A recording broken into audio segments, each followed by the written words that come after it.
Bonsoir à toutes et à tous et bienvenue dans les Jeudis de la Formation. Nous répondrons à toutes vos questions dans la dernière partie de cette émission. Nous allons finir l'année en beauté avec une émission très pratique dont le thème a été choisi par nos fidèles médecins internautes. Le succès des Jeudis de la Formation reste constant. Un grand merci à vous tous. Les yeux en question. Elles sont nombreuses ces questions, à commencer par l'épidémie de myopie dont on parle, paraît-il, pas assez. La culture des écrans, une mauvaise chose. Faut-il opérer tous ces myopes? À partir de quand et avec quelle garantie de succès? D'ailleurs, le dépistage de cette myopie est-il bien fait? Pendant des générations, c'est plutôt l'éducation nationale qui s'en chargeait. Mais la Troisième République est un peu loin et il semble que ce soit un dossier que le médecin de famille se doit de reprendre. En a-t-il encore le temps face à des ophtalmologues débordés? Les lentilles de contact, une solution du jeune ou à tout âge, et à l'autre bout de la ville, la presbytie désagréable, mais pouvant se résoudre, paraît-il, avec des lentilles, voire un bistouri. Enfin, la cataracte, inéluctable avec le vieillissement de la population, à opérer le plus vite possible pour en être débarrassé. Pour répondre à toutes ces questions, notre invité ce soir est le docteur Franck Hérit, ophtalmo au Vésinet dans la banlieue parisienne. Bonjour Franck. Bonsoir J'ai décroché Jean-François. votre nom alors que vous êtes un des habitués de cette émission. Je vous prie de bien vouloir m'en excuser. Un ophtalmo de la vraie vie, comme on dit désormais dans les congrès internationaux. Et puis on a un peu avancé notre rendez-vous mensuel, Nicolas, pour ne pas prendre du temps pendant les fêtes. Ce rendez-vous mensuel, c'est celui avec notre partenaire Vive, dont vous êtes médecin de santé publique. Alors Nicolas, on va commencer comme d'habitude avec le mot de Nicolas Leblanc. Ça vous inspire quoi, le thème de cette émission? Beaucoup de questions comme nos collègues médecins traitants. Le premier sujet, l'épidémie de myopie, on en entend beaucoup parler. Alors peut-être pas autant qu'on pourrait l'imaginer, parce que dans la littérature, on a des chiffres astronomiques sur cette épidémie qui déferlerait et qui enverrait tous nos gamins dans les cabinets médicaux. Où en est-on de cette épidémie? Comment vous la caractérisez? Vous avez vu Samou, là? Je pense qu'il ne doit pas être d'accord. Si, je suis d'accord, mais il y a deux choses à dire. D'une part, la myopie augmente dans le monde, on le sait. Elle augmente, elle est beaucoup plus énorme et intense en Asie. Dans les pays occidentaux, on considère que le myope, un adolescent myope, il y a 25 à 50% de myopes chez les ados. Ça double. En Asie, 60 à 95%. Il y a bien une raison, alors. Génétique, la première. Parce qu'avant, ils n'étaient pas génétiques, ils étaient les parents. Attends. Et après, il y a des hypothèses. Il y a des hypothèses que le fait... Mais pourquoi les Asiates plus que nous, je ne sais pas. On considère que le fait d'être enfermé dans un milieu clos, à différence de l'extérieur, va favoriser la myopie. Fait scientifique par la dopamine qui inhiberait les neurotransmetteurs, etc. Parce que nous, nos enfants, ils ne sont pas enfermés dans des trucs clos. C'est ce qu'on dit. Oui. Deuxième chose, le fait d'avoir une vision plus ou plus extérieure diminuerait l'évolution de la myopie. Non, je pense qu'il y a une grosse part de génétique dedans. Est-ce qu'il y a l'histoire de soleil? Pourquoi les Asiatiques ont les yeux bridés? C'est sûr que ça doit intervenir exactement. C'est pas un hasard s'il y a une adaptation au milieu là-bas. Et les écrans, il y aurait une relation de cause à effet avec l'utilisation des écrans? On en parle comme... Jean-François a dû connaître ça, moi je suis beaucoup plus jeune que lui. Et quand la télévision est arrivée, on a dit la télévision rend myope. Mais j'étais au poste à Galen, moi, vous comprenez bien. On a dit ça rend sourd d'abord. Comment? Non, mais attendez, vous ne pouvez pas nier qu'on passe notre vie, y compris nous, notre vie devant des écrans. Vous, je vais vous voir travailler, vous passez votre vie devant des écrans. Non, sérieusement, on passe notre vie devant les écrans. De toute façon, ça c'est clair. Est-ce que ça pour autant, ça perturbe les yeux? Non. Il n'y a aucune étude scientifique qui a montré qu'il y avait des perturbations oculaires. Mais ça engendre des picotements, des yeux rouges, une sécheresse oculaire, une mauvaise position du dos. Pour peu que l'écran soit trop et presbyte, on est comme ça. Ils ont tous, quand ils viennent en consultation, mal dans le cou, alors qu'il existe maintenant, on va parler déjà de solutions, des verres dits de proximité. C'est-à-dire quand on a un verre progressif et que l'écran est là, je suis comme ça. Maintenant, on fait des verres dits de proximité où je suis net. En droit devant sur l'écran, en bas sur clavier, je suis hyper confortable. Il faut vous le demander ça ou vous le faites systématiquement? Moi, je le fais systématiquement. Ouais. Il y a deux façons d'éviter ce problème de mal de cou, et ça c'est constant chez les gens qui font à partir de la cinquantaine surtout, c'est ou les lentilles ou le verre de proximité. La plupart se disent « Oh, beaucoup d'ordinateurs, pas de lentilles, je préfère le verre de proximité », c'est un confort. Après, ils peuvent changer d'avis. Bien choix. Mais toute personne qui passe sa journée sur ordi, et c'est la plupart du temps, parce que quand ils rentrent chez eux, ils font quoi? Ils prennent la tablette. Oui. Donc finalement, on se retrouve Mais dans une situation comme ça. On parle toujours de ces espèces de lumière bleue. On ne pourrait pas imposer aux constructeurs Ils le font depuis des années. La lumière bleue, on n'a pas prouvé, c'est très à la mode, tout le monde en parle. C'est Moi, du j'ai marketing eu une ou- discussion avec Essilor qui m'a dit on ne sait pas. C'est Donc, du marketing ou de la science, la lumière bleue? moi, je pense que c'est complètement du marketing. Ça diminue le contraste. Par contre, notamment Apple, en train de modifier ses écrans, en train de diminuer les contrastes, supprimer les blancs forts, mettre un gris léger, c'est le contraste qui est fatigant. Et d'autre part, quand vous êtes sur écran, que vous êtes attentif, mais c'est vrai pour un bouquin, rappelez-vous les peintures du 17e, 18e, où on avait les enfants qui avaient des grands yeux ouverts. Et bien c'est pareil, quand vous êtes sur ordi, vous êtes attentif, vous avez les yeux écarquillés, vous clignez moins, l'œil se dessèche, vous rentrez. Oh là là là, j'en peux plus de l'écran. C'est pas l'écran, c'est que j'étais attentif, j'ai travaillé pour peu qu'il y ait de l'air conditionné ou dans les bureaux. Voilà. Mais il n'y a pas de pathologie. Et d'autre part, chose importante, c'est que tous les petits astigmatismes qui ne sont pas corrigés. L'écran, c'est pour ça que je reviens à ce que je vous disais sur la télévision. La télévision, elle est arrivée dans les années 60, il a révélé les myopes. Il disait la télé m'a rendu myope. Il n'a jamais rendu myope la grand-mère. C'est que la grand-mère, elle ne regardait pas la télé avant. Donc la prévention, c'est de sortir dehors? Oui. Peut-être. Oui, mais bon, ça on le dit toujours devant les écrans, mais bon, ça marche pas. Non, l'idéal pour les écrans, c'est de faire un examen ophtalmo avec, s'il y a une petite correction, de la porter, ne serait-ce que devant son écran, c'est ce qu'on appelle des lunettes de repos, ce qui ne veut rien dire. Mais j'ai besoin d'une petite correction, je dis souvent aux gens, vous les laissez dans votre ordi et vous rentrez chez vous. Mais ils n'ont pas la contrainte du port en permanence. Et, deuxième point important, mais ça c'est, ils me regardent tous avec un sourire quand je leur dis, vous savez l'idéal, c'est reposer vos yeux. Un œil au repos, c'est un œil qui regarde à l'infini, c'est-à-dire qui regarde au loin. Mais c'est pas facile de dire aux gens, toutes les heures vous vous levez, vous allez boire un café, vous allez discuter avec le secrétaire, et vous arrêtez de travailler 5 minutes. Habite au bord de la mer. Allez, on est dans le vif du sujet. N'oubliez pas que nous pouvons répondre à toutes vos questions à la fin de cette émission. Posez-les en utilisant la boîte de dialogue qui est sous votre écran, et elles arriveront là.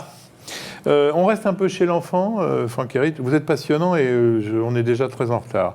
Vous m'avez dit en préparant cette émission que vous êtes parfois confronté à des gamins à la vision imparfaite. Alors ça m'a complètement scotché. Mais on dit que maintenant, les enfants portent de plus en plus des lunettes. Je ne suis pas sûr qu'ils aient plus de défauts visuels qu'il y a 20 ans.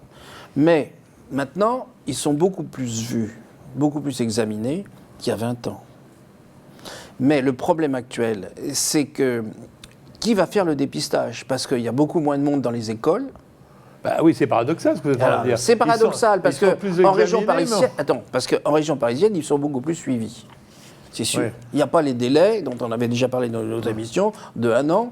Et je vous avais dit, prenez rendez-vous pour votre enfant l'année prochaine en septembre. Et la médecine scolaire, elle existe? La médecine scolaire, moi je suis épaté des bons résultats. C'est-à-dire, quand l'école m'envoie un enfant avec un petit papier à contrôler, au début j'étais un petit peu ironique, maintenant ça fait des années que je ne suis plus du tout ironique et je me dis, ils ont raison. Ils ont pratiquement toujours raison. Je ne sais pas comment ils font, parce qu'ils ne sont pas nombreux, ils n'ont pas les moyens, ils ont un dépistage extraordinaire. Alors, attendez, vous êtes paradoxal. Non, je attends, je termine. Oui. Mais ce qu'il faut voir, c'est que parfois, on a des découvertes d'enfants qui nous ont amenés à 10 ans, et qui vont avoir 10 dixièmes d'un œil et 5 de l'autre. Parce que les gamins, on l'a fait quand on était à l'école, on faisait comme ça, on en avait ras-le-bol, on était 15 en file indienne, et ils passent au travers.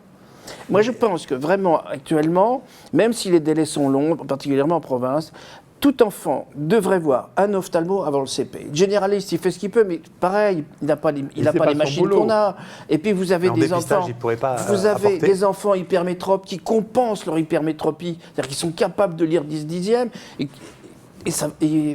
ils passent au travers. Et le médecin traitant en dépistage? Il en voit, bien sûr. Il pourrait être plus... Mais il n'y a pas que l'école en plus, dépistage. La médecine du travail?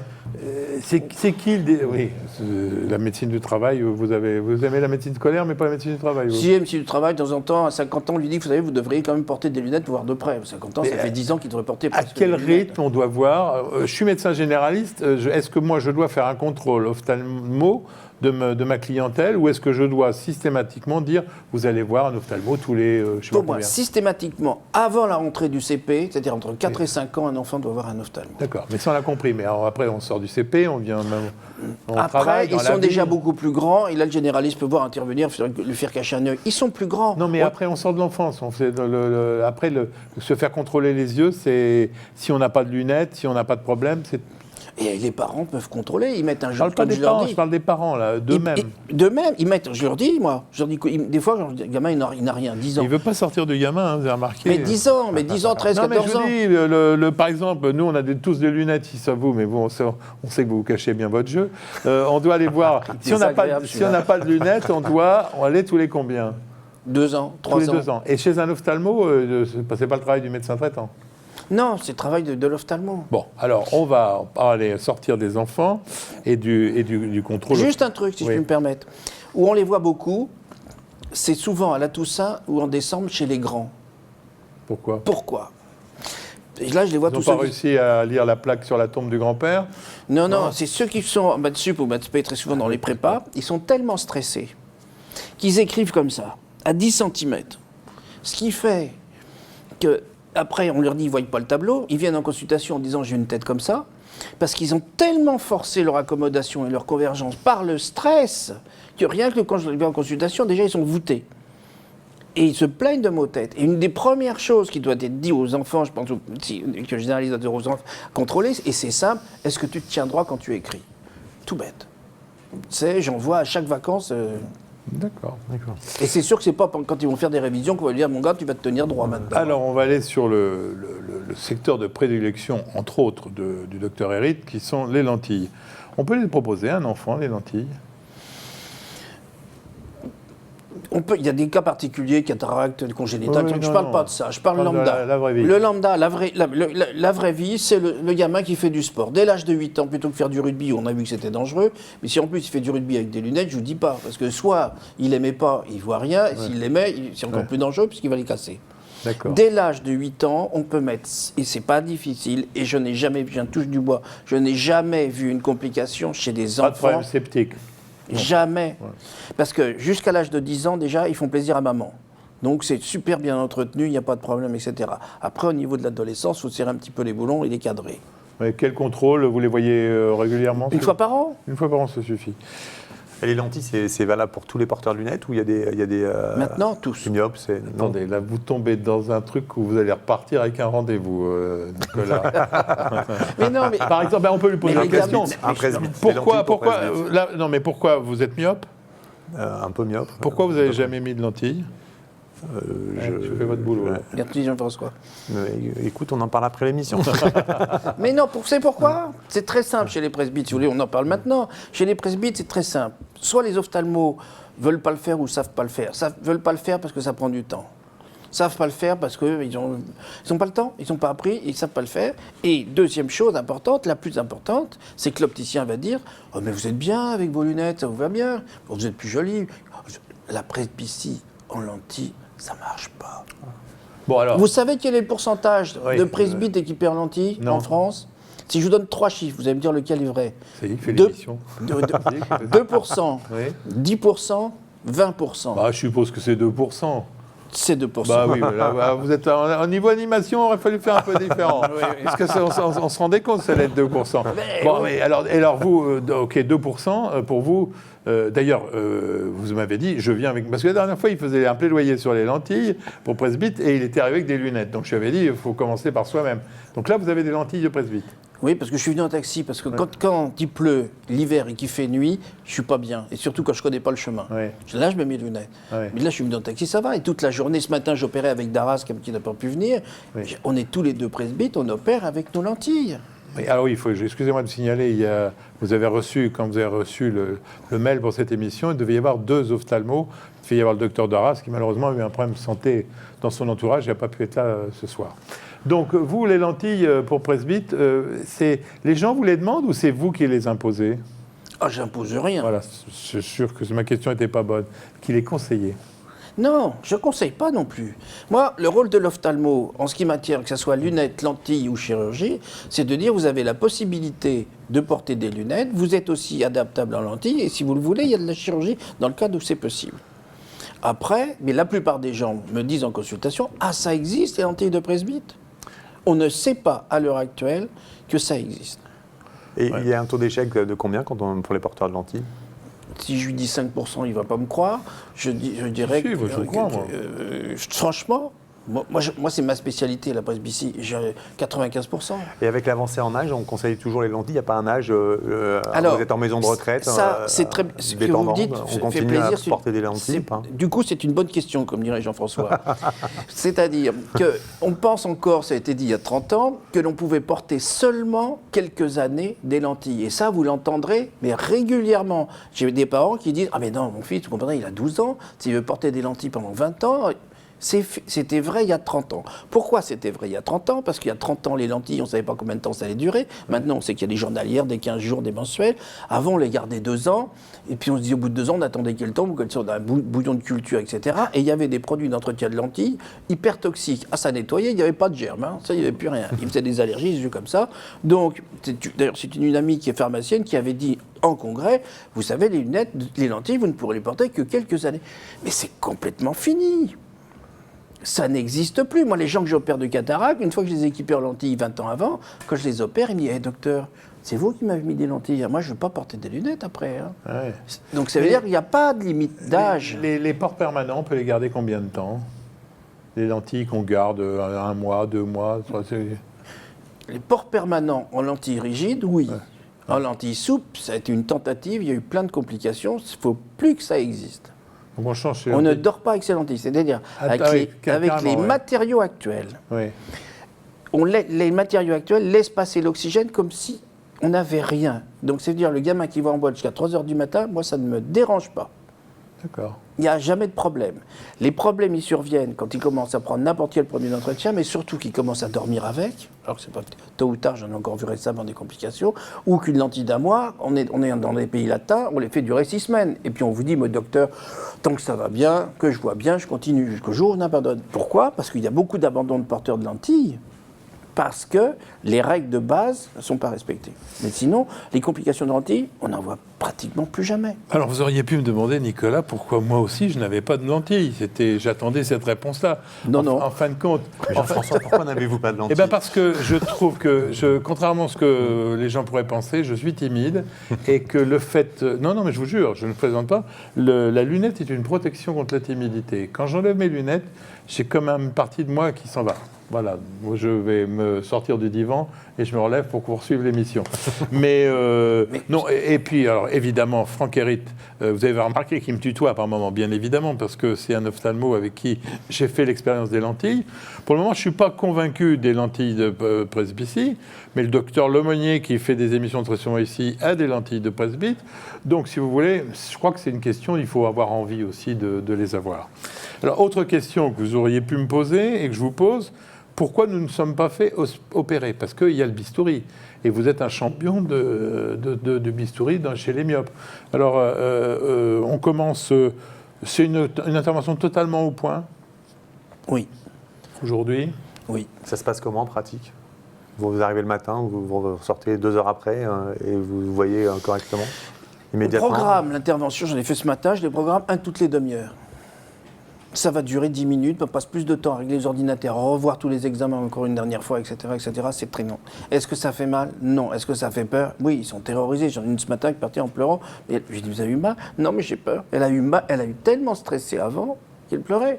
Ouais. Mais ça arrive jamais. Sinon, qu'il soit stressé avant, c'est normal.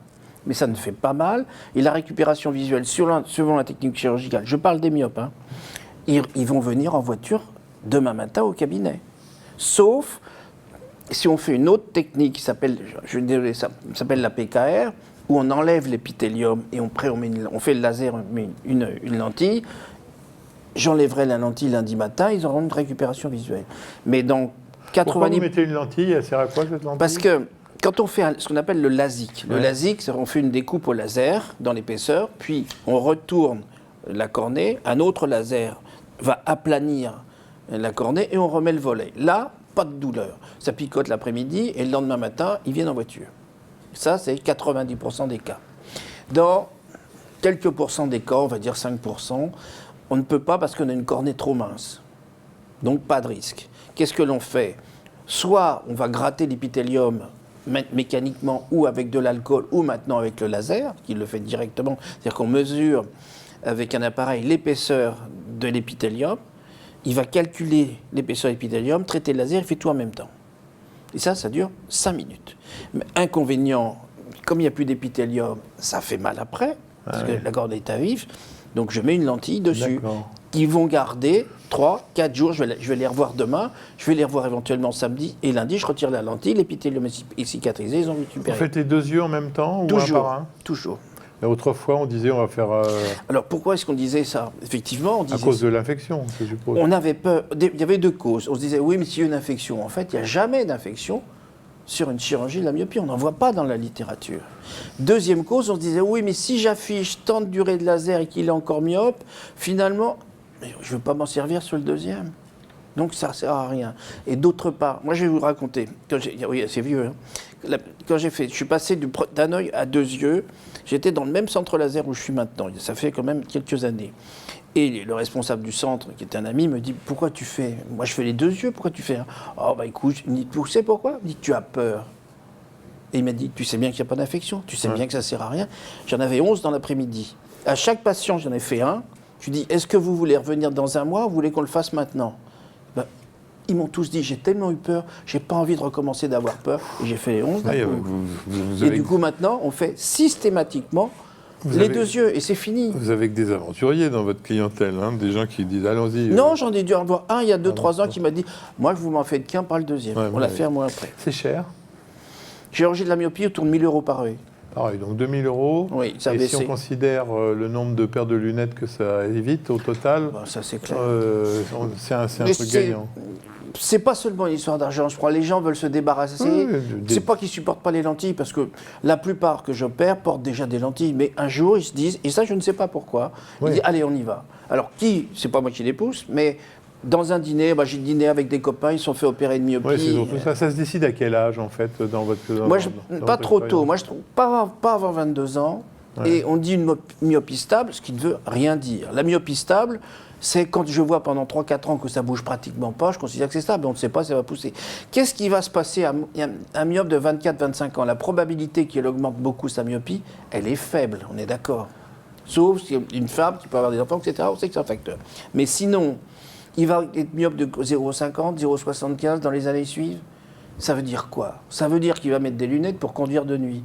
Est-ce que je n'ai jamais vu un myope que j'ai opéré me dire j'aurais dû attendre? Jamais. Parce qu'ils sont. Pourquoi? À quel âge on a besoin de ne pas avoir de lunettes et pas avoir de lentilles? C'est pas à 45 ans, on sort plus en boîte, on va pas dans des heures pas possibles, on prend plus les sacs à dos, Jean-François, on va dans des beaux hôtels.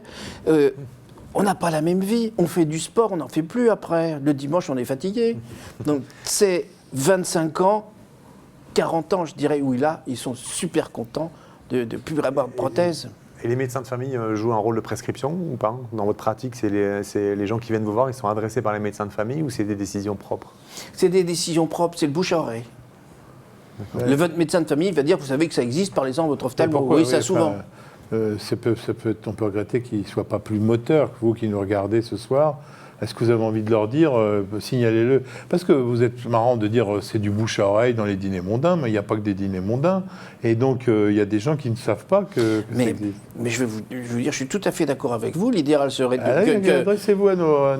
Mes chers amis, dites à vos patients qui portent des lunettes, qu'ils voient leur ophtalmo en leur disant, vous savez, demandez la question précise à l'ophtalmo. Est-ce que je peux porter des lunettes? Est-ce que je peux porter des lentilles? Est-ce que je peux me faire opérer? Libre à lui, après, si ça l'intéresse, d'en parler à son ophtalmo, qui doit lui dire. On a un rôle, on a un devoir informatif. On ne doit pas pousser les gens, on doit dire, vous, si ça vous intéresse, on peut faire des examens, mais on a un devoir d'information. Après, c'est le patient qui décide. Bon. Et nous, notre rôle est de dire, attendez, vous avez cette chirurgie, tels sont les risques, vous avez des lentilles, attention, il peut y avoir des complications. Après, il choisit. Ouais, vous avez vu, monopolise complètement l'émission maintenant. On va J'ai l'habitude de venir vous voir. Vous allez vous porter moins beau quand on va arriver là maintenant sur la chirurgie de la presbytie. Parce que alors là, je n'ai pas vu que des succès. Hein. Alors ça, je suis d'accord, Jean-François. Ah, c'est un petit silence de... Oui, de réflexion. Ouais. La chirurgie de la presbytie, il faut, savoir qui on opère. 2, savoir ce qui se passe dans les mois qui suivent. Ça veut dire quoi, qui on opère? Ça veut dire que ça marche particulièrement bien chez l'hypermétrope de +1 à +4,50. Ça marche bien chez le petit myope. Là, on est bon, on peut dire dans l'avenir, je prescrirai l'avenir, dans les 6 mois, 1 an, ils ont 10 dixièmes P2. Ce que les succès, enfin, les échecs, on va être clair, de la chirurgie de la presbytie, c'est ce qui se faisait et qui se fait encore dans certains cas, c'est un œil de loin, un œil de près. Oui. Ça, pour moi, il y a même un ophtalmo, un copain qui s'est fait faire ça, un ophtalmo. Mais vous perdez toute vision binoculaire. C'est-à-dire vous avez une perte de la perception. Donc vous réglez un œil pour voir de loin, un autre pour voir de près, puis après le cerveau se débrouille. Oui, mais il y a des gens, on fait ça en lentille, qui ne supportent pas. Ouais. Ne pouvez pas avoir un écart trop important, donc ça devient un inconfort. Et il y en a qu'on envoie pour rééquiper en lentille derrière. Alors là, je peux vous dire, c'est de l'échec. Vous faisiez ça autrefois En lentille. En lentille. Absolument. Un œil qui voit loin. Là. On ne le fait plus Mais en vous ne le lentille. faites plus non plus en lentille. En Peut-être lentille- revenir vous voir alors. Je dis rien. En lentille, on fait ça, on ne fait plus ça depuis l'an 2000. Mais ce que l'on fait, c'est vrai, on fait 2 lentilles progressives.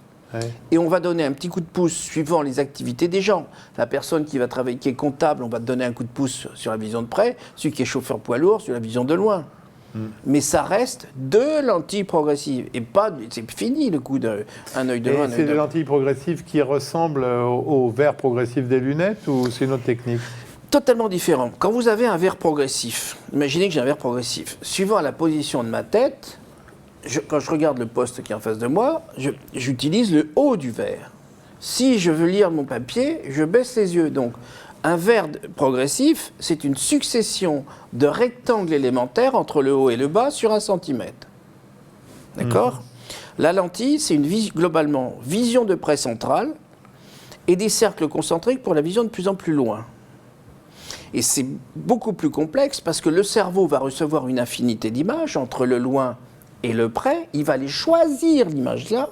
Mais la difficulté, et c'est là que c'est difficile pour le cerveau, c'est qu'il va falloir éliminer les images dont il n'a pas besoin. Ce qui nécessite un temps d'adaptation, et c'est pour ça qu'on ne fait pas ça en 2 fois ni en 15 jours, ça met plusieurs semaines à plusieurs mois pour s'y faire. La première année, après c'est fini, ils vont voir l'ophtalmo, on adapte, on règle les puissances et c'est réglé l'histoire. On est un peu en retard, on termine avec le grand classique de la salle d'op, la cataracte. Alors avec le vieillissement de la population, je pense que personne ne va y échapper.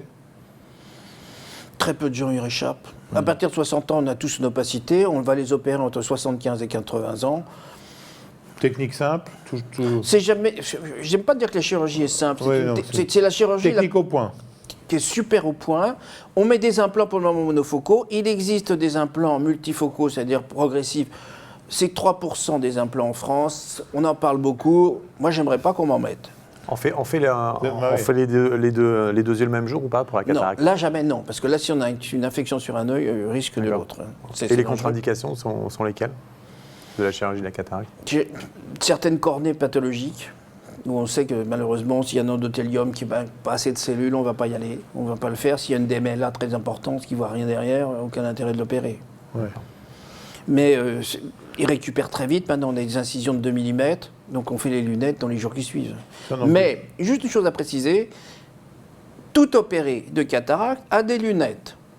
Parce que des fois, oui, ma grand-mère, elle n'a pas de lunettes, c'est pas vrai. Ou on a un implant monofocal, donc on va être net entre loin et près. Et pourquoi le multifocal ne répondrait pas à l'absence de lunettes derrière? Parce que ça marche chez certains et ça marche pas chez d'autres. Et quand vous avez quelqu'un qui a 8 dixièmes au maximum et P3, c'est-à-dire pas les petites lignes, et quel que soit qui a un implant multifocal et qui est sensible à la lumière, si ça vous arrive en lentille, je change de lentille, je vais en trouver une autre ou je vous dirai la lentille pas fait pour vous. Une fois que l'implant il est posé, alors on va tous entendre des gens qui disent « Ah, moi j'ai ça, c'est fort ». Il y en a. Mais il y en a beaucoup qui ne sait pas ça. Donc c'est pour ça que les chirurgiens n'y vont pas. Il n'y a pas de simulation possible avant la pose et le choix de Il y en a qui mettent des lentilles, mais je mets une lentille d'une sorte, une lentille d'une autre, vous n'aurez pas les mêmes résultats. D'accord. C'est l'avenir, mais ce n'est pas encore là. Il n'y a pas de... Alors vous avez été les premiers, les ophtalmos, à faire de l'ambulatoire. Hein. Ça remonte à il y a... 86 Oui, 86. Donc vous, l'ambulatoire, c'est maintenant... Vous n'avez plus de chirurgie qui n'est pas ambulatoire dans votre clientèle. Dans certains décollements de rétine, si, mais oui, pas tous. Mais en cataracte, non, oui. c'est fini. Donc, sauf la grand-mère qui est toute seule, qui ne peut pas rester chez elle le soir. Justement, est-ce que le médecin traitant ne risque pas d'avoir des urgences post-chirurgicales où c'est vraiment complètement exclu? On demande aux patients le soir d'être avec quelqu'un chez lui. ou d'aller dormir chez sa fille, ou le voisin vient dormir chez la voisine, etc., etc. Et il a de toute façon le numéro de téléphone de l'ophtalmo. Allez, on va passer maintenant à vos questions. Alors, première question. Il y a quelqu'un qui dit, et le docteur Harit, qui contrôle vos yeux? Ça, je ne sais pas qui a mis cette question-là, sans doute un de vos copains. Bien sûr, oui, un copain, Ouais. oui, bien sûr. Donc, c'est un ami qui contrôle vos yeux. Vous y allez comme il faut, il n'y a pas de problème. Les lentilles, là, ce qui vous les a prescrites, celles que vous avez, c'est un copain aussi? Non, les lentilles, c'est moi qui me les règle. Ah oui, d'accord. Mais les lunettes et le fond d'œil, non, je ne peux pas faire Alors, il y a un de nos confrères qui dit « J'aimerais bien que vous nous parliez des yeux rouges parce que c'est un peu notre pain quotidien en ce moment. Quels sont les pièges de ces symptômes pour un médecin généraliste ?» ça. Alors, Bonne question. c'est une super question parce que j'en vois tous les jours. C'est oh là là là là là là. C'est l'ordi, il fait froid, il fait chaud, travaille sur écran, il n'arrête pas de cligner, hydraté, prescrivez-leur un hydratant 3 fois. Alors, je vais vous donner un truc, si vous permettez. Quand je prescrivais des collyres hydratants, je mettais une goutte 3 fois par jour. Qu'est-ce qui se passait? Il se levait le matin, il en mettait une goutte, dans la journée, il l'oubliait, et le soir, il rentrait à la maison, il en mettait. Mais en réalité, il le mettait quand il avait les yeux explosés. Ce qu'il faut bien préciser aux gens qui travaillent sur ordi, de mettre, ça paraît bête, mais c'est fondamental, les collyres à 7 fréquences et à 7 horaires, sans que ce soit contraignant. Milieu de matinée, milieu d'après-midi et à 7-8 heures le soir quand ils quittent leur bureau. Et là, ils seront beaucoup mieux. La seule difficulté qu'ils vont avoir, c'est d'y penser. Alors, on ne va pas leur dire il est 10h12, c'est l'heure de la goutte. Mais milieu de matinée, milieu d'après-midi et avant de quitter le bureau. Et le flacon, il est devant l'écran. Parce que si elle le met dans son sac à main ou lui dans son tiroir, je peux vous garantir qu'au bout d'une semaine, le niveau n'a pas baissé. Alors, vous ne parlez que des bienvoyants, mais nous avons tous des malvoyants dans nos clientèles. Y a-t-il un message à passer aux médecins traitants sur le suivi de ces patients un peu particuliers? Il est probable que cela mérite une émission à part entière. Oui, mais bon. Très difficile à gérer. Il y a déjà une collaboration importante avec l'ophtalmo, l'orthoptiste, la famille. C'est très difficile à gérer. Une question vive. Marie Baron du groupe Vive nous pose la question suivante. L'accès déjà à des rendez-vous pour les ophtalmos en l'état actuel est déjà très compliqué. C'est toujours votre spécialité qui est citée comme une spécialité inaccessible. On parle de 100 jours en moyenne pour avoir un rendez-vous chez l'ophtalmo. Et là, tout à l'heure, vous nous avez dit qu'il faudrait qu'on puisse voir les enfants dès 4 ans avant. Vous avez quoi comme solution pour pouvoir déjà solutionner aujourd'hui? 450 internes ont été refusés en ophtalmologie cette année. Il n'y a pas des examens qui peuvent être faits par des optométristes, des opticiens, des dépistages maintenant, par les généralistes? En attendant, mais parce qu'il faut 10-12 ans. Mais pourquoi ils ont été refusés, ces internes? Parce qu'on ferme le kiki aux ophtalmos, on ne veut pas qu'il y en ait trop, mais il y en a manque. Donc il y a beaucoup d'étrangers qui se mettent là. Je ne vois pas l'intérêt. Parce que, encore ce matin à la radio, il parlait effectivement des médecins étrangers, qu'il était indispensable qu'ils soient validés, qu'ils devaient passer des examens très difficiles. Mais moi, il faut plus d'ophtalmos en France. Il y a une répartition des tâches maintenant qui se fait, et ça depuis plusieurs années. Les nouveaux cabinets qui se créent, c'est très simple. Moi, j'ai un de mes collègues qui est au 15-20, qui a 40 ans, qui va s'installer à Dreux. Ils sont 2, ils vont mettre 10 box. C'est-à-dire qu'il va y avoir des orthoptistes, et c'est ce qui se fait à Saint-Germain-en-Laye. Les nouveaux ophtalmos, ils ne veulent plus travailler comme Donc la délégation de tâches, c'est la solution? C'est la solution actuelle. Elle est déjà très très bien partie et ça marche très bien. Alors, tiens, un médecin tourangeau, donc ça c'est pour moi. Est-ce que la timidité s'opère? Donc voilà, petit coucou à la médecine tourangelle qui me tient très à cœur et qui, vous voyez, suit nos émissions. Un médecin généraliste à une trentaine de kilomètres de Chartres, dans un village paumé, comme il dit.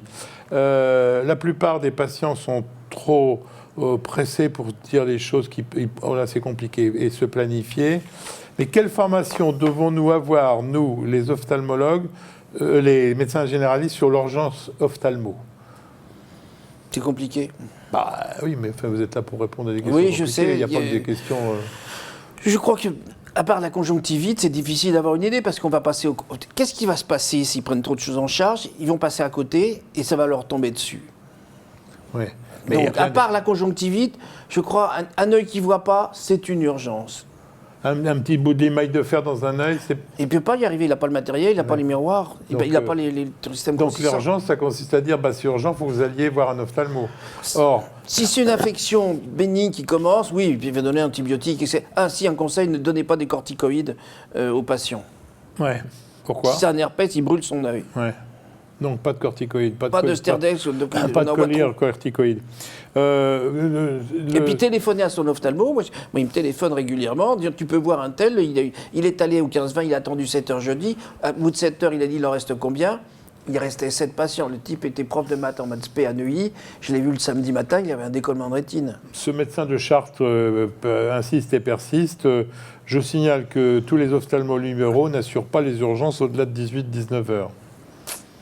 Ça c'est un problème, il a tout à fait raison. Vous, par exemple, comment c'est organisé au Vésiné, les urgences? Tant que c'est jusqu'à 7h30, 8h, je les vois. Ouais. Le samedi, je les vois jusqu'à 4-5 heures. Ouais. Et puis après, le problème à Saint-Germain-en-Laye, il n'y a plus d'urgence. Il faut aller à Poissy, ou alors ils vont au 15-20, mais ils attendent 7-8 heures. J'ai une patiente la dernière fois qui est allée un dimanche, 17h au 15-20, elle était vue à 2h du matin. C'est pas possible. Ce qui pourrait se faire, mais ça ne se fait pas, je ne sais pas pourquoi, qu'on s'organise entre nous pour faire des urgences. Combien Oui. vous êtes d'ophtalmos, par exemple, dans votre coin?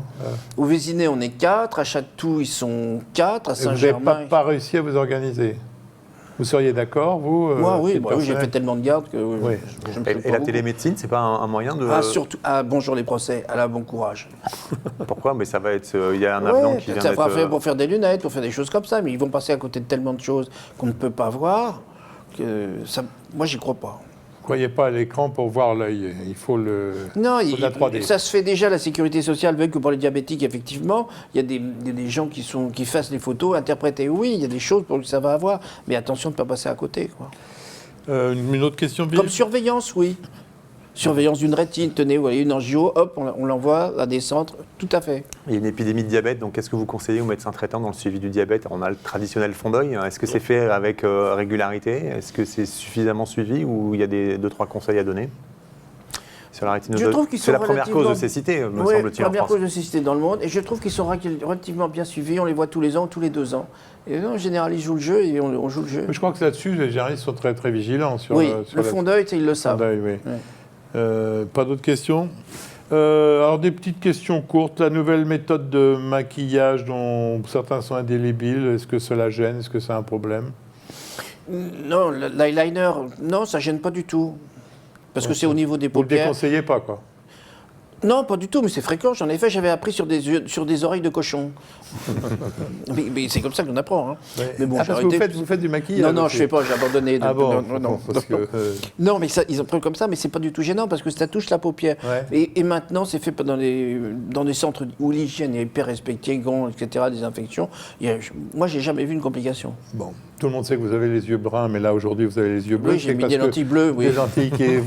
Oui, ça se voit, d'ailleurs. Non, mais vous conseillez ou déconseillez? C'est une question. Hein, sur Lentilles colorées, Ouais. je déconseille totalement. Pour quelle raison? Parce qu'elles sont en relief. Première chose, ils sont en relief, donc c'est inconfortable. Si c'est juste pour un dîner, on peut dire que c'est drôle. Ce qui est beaucoup moins drôle, c'est qu'elles vont en boîte avec lentilles colorées, c'est les échanges dans les toilettes. Ouais. Ah oui, effectivement. Bon, bah, écoutez, on va arriver au moment de la conclusion. Vous avez été passionnant. Est-ce que vous trouvez que vos relations sont correctes avec les médecins traitants, vous? Excellente. Oui. Vous n'avez pas de problème? Non, c'est coup de fil. Non, mais vous, je peux comprendre parce que vous êtes très empathique, mais est-ce que la profession ophtalmo... j'ai pas eu de questions d'ailleurs. D'habitude, on a plutôt des questions sur les relations. Là, j'en ai pas. Donc ça prouve qu'il n'y a pas trop de soucis. Je pense que l'ophtalmo répond au téléphone et qu'on a des urgences, on les prend en plus. Alors des fois, il faut attendre. Bah oui, ils attendent. Bon, une petite conclusion. Je sais que vous avez sûrement quelque chose à dire à nos confrères généralistes. Enfin, tous les médecins. Oui, je vais vous dire, ça me fait plaisir d'être là, Jean-François, déjà de se revoir. Et je vous dirais simplement une chose, prenez le téléphone. N'hésitez pas à prendre le téléphone. Pour après, ophtalmo. Arrangez-vous pour avoir le téléphone direct, la ligne directe ou le portable de votre ophtalmo. Et quand il y a un pépin ou il y a un truc, plutôt que de dire prenez rendez-vous en sachant que ça va durer, appelez l'ophtalmo. Je suis sûr qu'il vous prendra les gens quand vous voulez. Vous avez votre 06 qui est en train de s'afficher. Je vous Donc, remercie. comme ça, il n'y aura pas de problème. Oui. Merci en tous les cas, Franck Hérite. C'était passionnant comme d'habitude. Nicolas, un commentaire? Je voudrais souhaiter mes meilleurs voeux et des fêtes de fin d'année, de bonnes fêtes de fin d'année à tous nos téléspectateurs qui nous regardent avec fidélité. Je crois qu'avec le groupe Vive, on a essayé de diversifier les sujets et faire en sorte que ça soit intéressant, passionnant, tant avec des sujets techniques que des sujets parfois moins techniques. C'est vrai qu'on est passé des lois de bioéthique à une émission très pratique comme celle-là, et c'est comme ça que je conçois ces émissions. Vous serez encore à nos côtés l'année prochaine ? Avec grand plaisir, avec une surprise de taille, on vous en dira plus dès 2019. Oui, 2019, une surprise de taille. Bon, merci Nicolas, plaisir partagé bien évidemment. Merci à notre invité Franck Hérite. Merci Jean-François, merci Nicolas de votre accueil. Je vous rappelle les adresses mail des Jeudis de la Formation pour vos commentaires, vos suggestions et vos questions, jdflemoine@gmail.com. Pour revoir nos émissions, en faire profiter des collègues ou des amis, il suffit d'aller sur la chaîne YouTube Fréquence Médicale. C'est le succès média santé de l'année, cette chaîne YouTube. Allez vérifier mon discours en regardant les audiences. Toutes nos émissions, pas celles que des JDF, sont sur cette chaîne. Merci mille fois en tout cas à vous. Tout cela n'existerait pas sans votre soutien. On ne se retrouve pas la semaine prochaine. Je dis à mes amis tourangeaux que j'arrive. On s'occupe de nos estomacs, pas trop, promis. Mais dès le 8 janvier, on sera fidèle au rendez-vous avec une émission consacrée aux antibiotiques. C'est le sujet choisi par l'éminent professeur Robert Cohen qui a beaucoup de choses à vous dire sur le sujet. En attendant de vous retrouver, portez-vous bien et surtout, passez de formidables fêtes de fin d'année.